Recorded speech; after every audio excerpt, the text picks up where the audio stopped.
चपाती। कैसे हैं आप सभी? मैं हूँ आपकी दोस्त सारिका त्यागी, जो रोज़ लाती हूँ छोटे-छोटे प्यारे-प्यारे स्टोरी। वो स्टोरी जो मुझे मेरी दादी-नानी सुनाती थी और मैं आप सबको सुनाती हूँ। वो स्टोरी जिनसे मुझे बहुत कुछ सीखने को मिलता था और मज़ा भी बहुत आता था।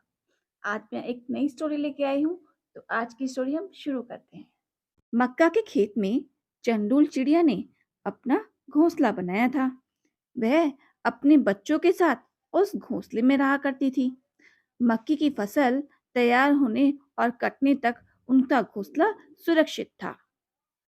एक दिन चंडूल चिड़िया ने अपने बच्चों से कहा, बच्चों, अब फसल बड़ी हो गई है और कटने लायक भी हो गई है, तो अब हमें अपना घोंसला कहीं और बनाना चाहिए। इसके अगले दिन ही किसान खेत पर आया और किसी से बात करते हुए कहने लगा कि अब मेरी फसल बड़ी हो गई है। अब मुझे अपने रिश्तेदारों को बुलाकर अपनी फसल को काटना है। किसान की यह बात चंडुल चिड़िया और उसके बच्चों ने भी सुन ली। बच्चों ने कहा, माँ जल्दी कर, कल सूर्यास्त होने से पहले हमें यह घोंसला छोड़ देना चाहिए। किसान कल फसल की कटाई करने वाला है। माँ ने कहा, घबराने की बात नहीं, कल वह फसल की कटाई शुरू ही नहीं कर सकता।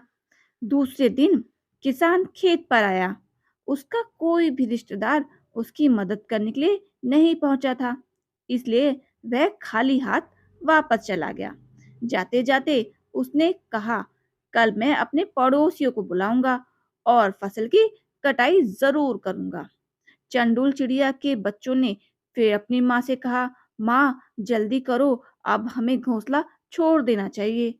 पर माँ ने जवाब दिया, रुको, अभी घोंसला छोड़ने की कोई जरूरत नहीं। अगले दिन भी वैसा ही हुआ जैसा कि चंडोल चिड़िया ने कहा था। किसान का कोई भी पड़ोसी उसकी मदद के लिए नहीं आया। तब किसान ने कहा कि अब किसी के भरोसे रहने का समय नहीं है। मैं कल खुद ही अपनी फसल को काटूंगा। यह सुनकर चंडुल चिड़िया ने अपने बच्चों से